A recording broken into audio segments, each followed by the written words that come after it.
We are officially live. Welcome, everybody, to the first episode of Drumming in the Trenches podcast. I am Brian. And I am Ari. And with us today for our inaugural guest is the master of the 10-inch bell and an Army veteran. Was it Army? Yes. All right. Army veteran and drummer for the band No Stranger Tales out of Flint, Michigan. I got it right this time. Ladies and gentlemen, Mr. Christopher Bush. Welcome, buddy. Thank you for having me. I'm honored to be here and honored that you guys figured that I would be the inaugural guest. So, woohoo. And let me start off real quick just by saying I guess on behalf of everybody, thank you for your service. Obviously it's not a whole lot of people can do what you did and sacrifice a little bit of your mobility and still actually being able to play the drums as well as you do. So that's really killer, and thank you for your sacrifice. Well, I appreciate it, and I thank you guys for your support. We really appreciate all the support that you guys give, to all the veterans. I know I can't speak for everybody, but I can speak for a majority of them when I say we really appreciate all you guys' support. And yeah, it is rough being limited mobility and being able to drum, but I make do. Oh, you definitely make do. There's a couple of times when we all three of us played a field show back in September at Ari's house, and there were times where when I saw you helped me unload my van with all my stuff in it, which I was like, okay, this dude's got a cane. Why is he offering to help? And I was like, oh, he's a drummer. That's really cool. And then you played, and I was just blown away. Because obviously it's a leg injury that you have, and the fact that I can't remember what song it was, but you just went off on a double bass run, and I was like, oh my God, that is incredible. I appreciate that. I think the song you're thinking of is either Red Palace Mayhem, which is one of our originals, or it could have been The City of Avaris, which, if I'm pretty sure, is the one we just recently released as a single and our lyric video on YouTube. I think that's a perfect transition, because that's what I wanted to talk to you about. So me and Brian have taken some time. To listen to The City of Avaris and just get a good feel for how the music sounds and how you're playing, and just in general how you guys play together and the chemistry and the kind of vibe that you give off. So playing at the field show with you and having an opportunity to listen to you and watch you in person made listening to the music a whole lot easier, because then I can already kind of tell what you're doing and how it looks when you're doing it, and now I could just have the music to listen to by itself.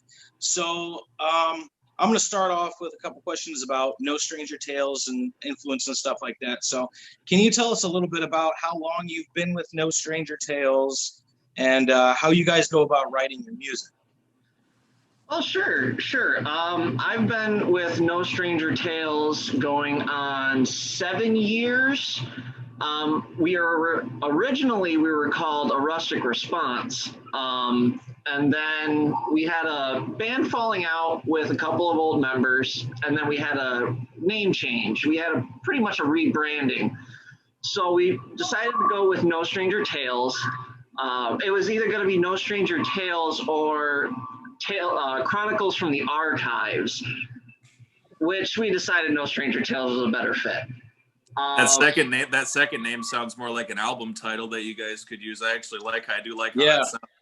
We actually decided that was going to be one of the album titles eventually when we get enough originals made.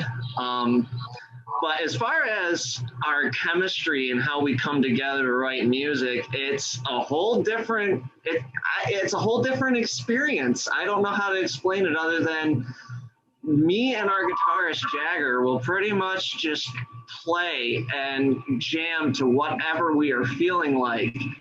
And when we finally hit something that just sounds just right, we'll build on that.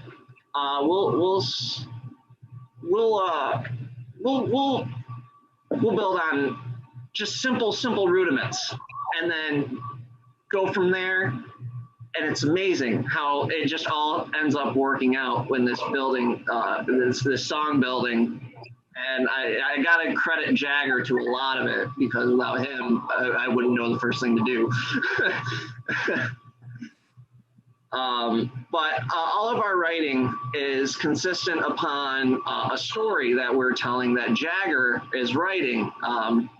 Essentially, what our final product, what our vision is when we get everything said and done, you will go to a store to buy a book, a novel. And when you open this novel, you'll see a CD or some kind of hard copy inside of it that you plug in and you listen to, and you have a rock album that ties with each and every chapter of the book. And that's our vision. That's what we're trying to do. A lot of our influences come from like Coheed and Cambria, Veil of Maya, Pink Floyd. A lot of the progressive storytellers is a lot of where our influences come from. Like one of the bigger influences actually is Fall of Troy. That's more like the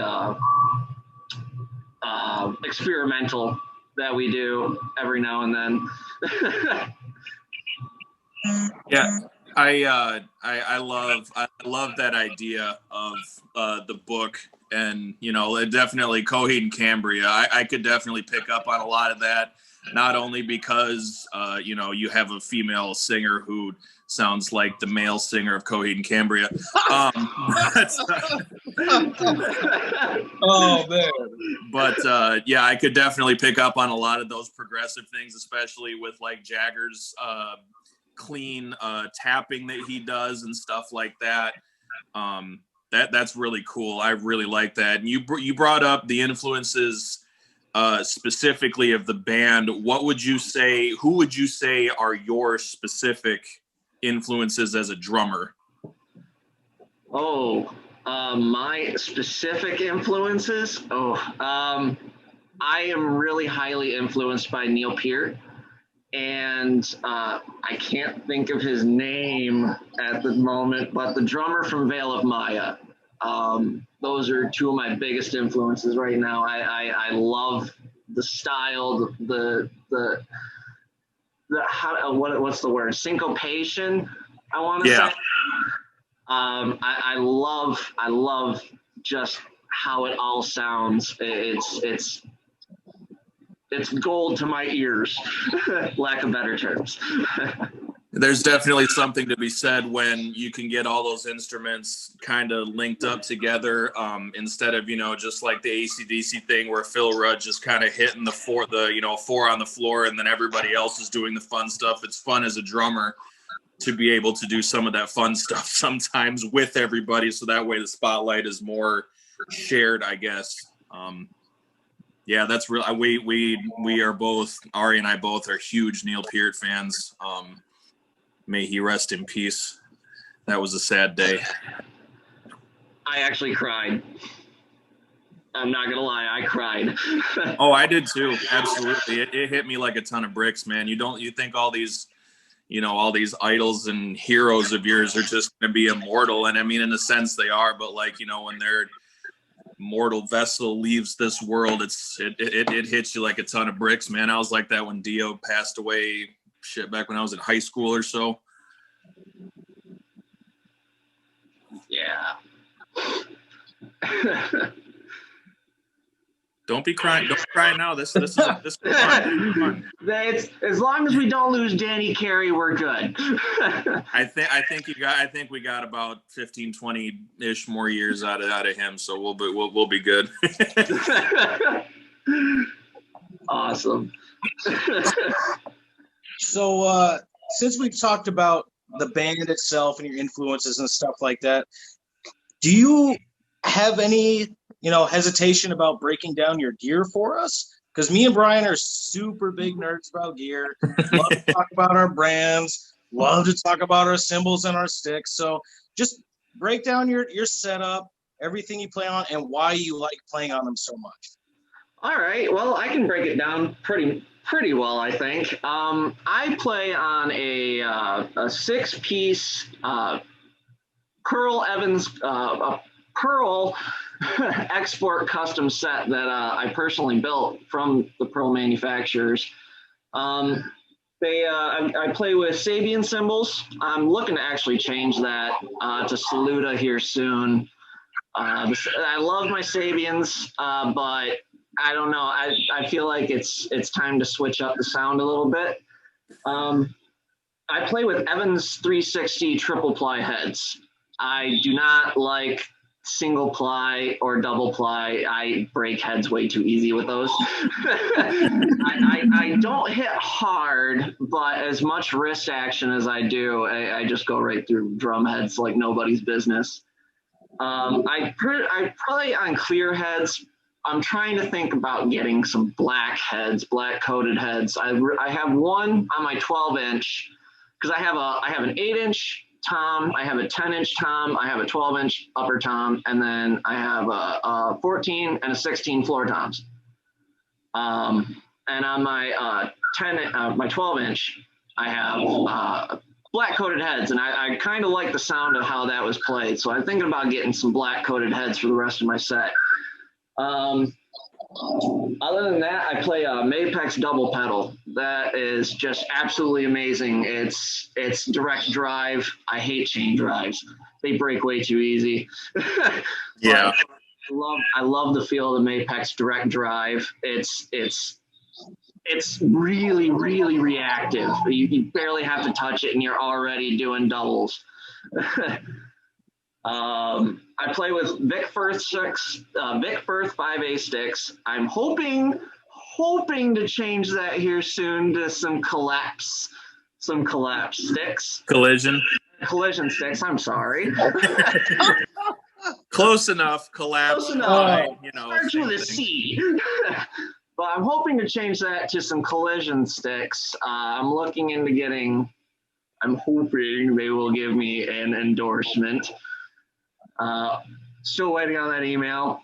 I put in a good word for you. Ari and I are really good friends with the CEO of the company. He's a hell of a guy. Well, I appreciate it, my friends. I really do. It's going to mean a lot if I can actually get an endorsement. I might actually sound a little bit more professional when I'm saying I'm an endorsed drummer instead of I'm just a backyard drummer. It's definitely a nice thing to put in the Instagram bio, that's for sure. Indeed. One question that I was kind of thinking of is with 2020 being what it is, what do you guys hope to accomplish next year as a band, hopefully when things hopefully kind of sort of get back to normal-ish eventually? I think honestly what we're trying to do is finish our album because we are in the process of recording our album. We're just doing it one song at a time at a really slow pace because we are broke peoples. Aren't we all? We're the definition of starving artists. So with that being said, it's a really slow process for us to get everything recorded and mixed, and we definitely can't afford being mastered yet. So we're hoping that by next year, when everything's somewhat getting back to a normalcy, that we're going to have somewhat of an album done to where we can go back out and play out-of-state shows again, because I loved coming down to Indiana and playing for you guys. It was such an amazing experience and such an awesome and fun time. We loved playing in Ohio. There's a 4th Street bar, I think that was, had an amazing crowd, amazing staff, and we play all over here in Michigan, so playing here in Michigan ain't going to be nothing new to us. But our main goal is to getting back out and playing out of state shows again. We have so much fun out on the road, and we don't want it to stop. I don't think any of us are fortunate with the way things have been. We've had, everybody's had to kind of scale back a little bit this year. I'm hoping things get back to normal. I can't wait to hopefully do another field show at Ari's house. That was really fun, even when the PA speaker blew up. Yeah, that was awesome. When the PA speaker got caught on fire, that was the epitome of metal. That was metal right there. we gave our sacrifice to the metal gods, and our prayers were answered. We had an epic show.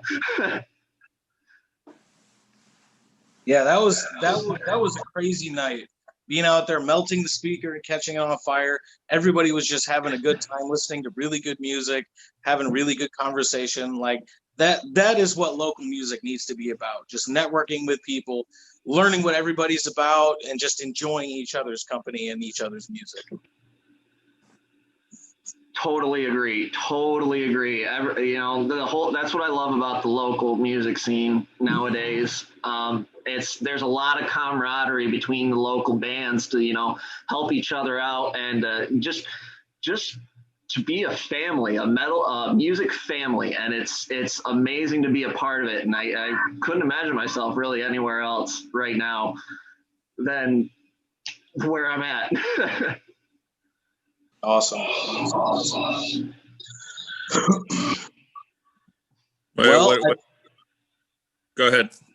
No, I was going to say, I think we got time for some quick fire questions. Ooh, this is my turn. Turn. All right. I know that there's a little bit of a delay with that I told you with the audio, but as soon as you get an answer for these questions, shout it out. This is a segment that we call a quick 8 count. Insert graphic here. I'm working on that still. All right. Question number 1. If you could shake hands with one drummer, alive or dead, who would it be? Buddy Holly. Buddy Holly. That's good choice. What is one band that you think is overrated? Guns N' Roses. Oh, yeah, okay. I'm okay with that. That's a good answer. Good answer. That is, yeah. What is one band that you think is underrated? Caligula's Horse. Hands down, Caligula's Horse. I'm going to have to look that up now. Oh, my Lord. Caligula's Horse is a band out of Australia. They're just amazing. Look them up. I would highly recommend either A Gift to Afterthought or Marigold. One of those two. All you people out there that have heard of Caligula's Horse, there's your answer on where to start. What is your favorite genre of music to play? Progressive. Just progressive in general? Progressive in general. I mean, I like playing everything, but my go-to pretty much is just progressive. Whenever I feel like just playing, it's usually progressive. I feel it, definitely. This one might bust some skeletons out of the closet, but I'm putting you on the spot. What is one band that you listen to that people wouldn't think that you listen to?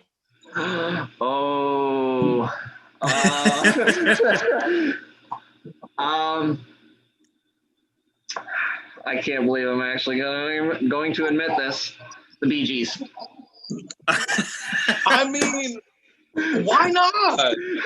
See, that's the type of answer that I was hoping for, is something just totally off the wall for a progressive metal drummer. That's exactly what I was hoping for. I believe the Bee Gees were way ahead of their time. They were way ahead of their time. I love the Bee Gees pre-70s. More of the R&B stuff. The earlier stuff. Early stuff. Okay. What is one drumming skill that you want to focus on in 2021? Ooh, good one. Two of them, actually. I want to focus on pea soup and blast beats. Peace. Ari, what? Pete? What? A delicious stew made of peas. Okay.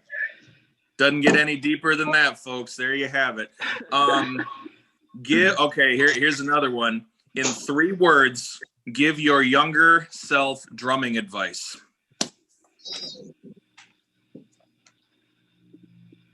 He's thinking. This is a good one to think about. It is. This is a good question. This is a good question. Stop. Play click tracks. Ooh. Very All good. right. Sure. Play click tracks. I had some issues in the studio with click tracks over the spring when I was recording my solo EP. My producer was a little pissed off when he had to edit all the drum tracks. Yeah, I would definitely say play click tracks. It's definitely something that a lot of drummers overlook, but when it comes to recording, it makes the engineers and producers very, very happy people and more willing to work with you again. Yep. Indeed, it's entirely the difference between a 1-hour recording session and a 6-hour recording session. Oh, but 6 hours is fun. That's where you lose all your weight. You know, I did hip hop drums, and I recorded 7 takes in 2 hours of the same song. And boy, oh boy, was it getting hard there at the end. Yeah. It was interesting. And the final question, and this is actually really fitting because of what we spoke about earlier. Why is Neil Peart the best drummer ever? He's the professor. He's the professor. His breakdown of time, just time, was, I don't know how to explain it other than just otherworldly, beyond forward thinking. Yeah. Beyond forward thinking. I don't know how to explain it other than that. I mean, he was literally a pioneer on a lot of different time signatures, and the fact that he would continue on to not only create more, but to help other drummers achieve these as well. You know, he was a big influence with Danny Carey. You know, him and Danny Carey were always hanging out and drumming, from what I understand. I could be wrong, but you always see those two. That's a cool visual, though. Even if you are wrong, that's a really cool visual to think about. I mean, he's a professor. you can't get any better than being a professor at something. I watched a video interview of the monitor tech for Rush, and they were going over who has what in their ears. And, you know, everybody, you know, Geddy had a little bit of this, a little bit of that. You know, Alex had a little bit of this, a little bit of that. Neil Peart had nothing but his drums in his ears. That was it. And it was at that point where I'm like, I will never be worthy. Like, it's never... It's not, it doesn't matter anymore. Like there's just a level that you can't reach, and that's Neil Peart level shit, right? Like that's it. Indeed. Yeah, he was on a whole different level of his own. I can't think of anybody as of now off the top of my head that can even come close to just his understanding of time. Yeah, a lot of drummers can play his time signatures, but his understanding of time and being able to create those time signatures, that sets him apart from everybody else, in my opinion. And the fact that he understood that he still had more to learn 20 years into his career, went back and learned all of the jazz and the swing and traditional grip and all of that stuff. It's crazy, but we could go on for 2.5 hours about Neil Peart, but I think that now is a good time for you, Mr. Bush, to maybe tell the people where they can find you and do a little bit of shameless plugging. We're letting you, let You blessed us with a phenomenal interview, by the way. Thank you for that. Yes. Thank you, Chris. This definitely was a hell of a start to the Drumming in the Trenches podcast, but I'll turn it over to you, and I'll let you kind of, plug away whatever you want to plug, Facebook, Instagram, whatever you want to do. Now's your time, bud. Woo, shameless plug. Here we go. All right. No Stranger Tales. You can find us on Facebook at our No Stranger Tales page, or you can go check us out on Instagram at No Stranger Tales, or you can find us on YouTube at No Stranger Tales. But we don't have anything right there yet. I just made the page. I still have to upload videos onto that. So that being said, mostly you just find us on Facebook and Instagram. Or you can just come to Flint and find us there. That's fair. But yeah, come check out our page. Give us a like. Give us a share. Listen to our stuff that's on our page. If you like it, cool. If you don't, cool. Somebody needs to get you a job in television. That was one of the most professional sounding shameless plugs I think I have ever heard. Boy, oh boy, that's a voice fit for radio right there. I got face for radio too. I was gonna make a joke, but you're a good looking guy, and I tell you what, you got better hair than Ari and I both, and so I wish I had a horse's name for a ponytail. That's a pretty looking ponytail. And I am fully comfortable in my sexuality to say that to another man. Well, thank you. I appreciate the votes of compliments. Well, Ari, you wanna wrap this bad boy up? All right.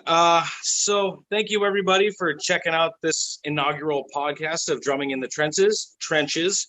Our guest was Christopher Bush from the band No Stranger Tales out of Flint, Michigan.